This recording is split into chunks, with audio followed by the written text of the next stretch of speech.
Hey everyone, it's Fitz with the Daily Delivery. Hope you're having a good weekend. I'm having a great weekend. I spent Saturday with a long phone call with Dr. John Wefald. Doc, of course, is the former university president at Kansas State. I'm not going to list all his accomplishments right here. I've only got 3 minutes, for heaven's sakes. But he did help create the Big 12. In fact, he played an integral part in the Big 12 coming into existence.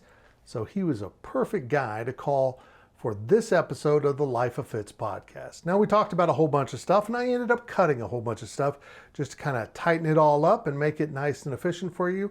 But in the first half, we talked about the current status of the Big 12 and the challenges the conference is facing, possible annihilation now that Oklahoma and Texas are departing. And he came up with some ideas. I added a little of my own flavor to it. And this is a little something we're going to call the Wefald-Fitz plan. And I kind of like it. It's pretty smart thinking on his part. That's why he did so many good things for Kansas State. Okay, so OU and Texas are gone.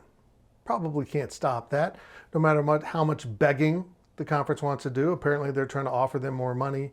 They're probably sending some nudes, whatever it'll take to get them to not break up with the rest of the Big 12. But it looks like it's over.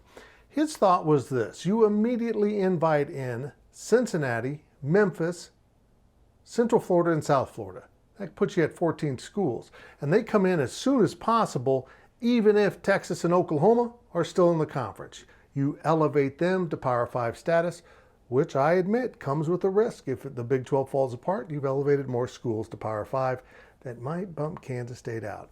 But we're looking at this from the standpoint of we're going to save the Big 12. That's where we're operating from. Now, I admit, no matter who you add to this conference, even if you would get Arkansas and Missouri and Nebraska and A&M to come back, you're probably not going to match the money that you lose by losing Texas and Oklahoma with them. So just start with that you're not going to be financially the same after losing Texas specifically, but you add those 4 schools. Now, you've solved the West Virginia problem. You've tied them to your conference much, much better. And then once Texas and Oklahoma depart, you invite in 4 new members. Okay, so you're down to 12 with their departure. 4 new members to play football only. BYU and the 3 academies.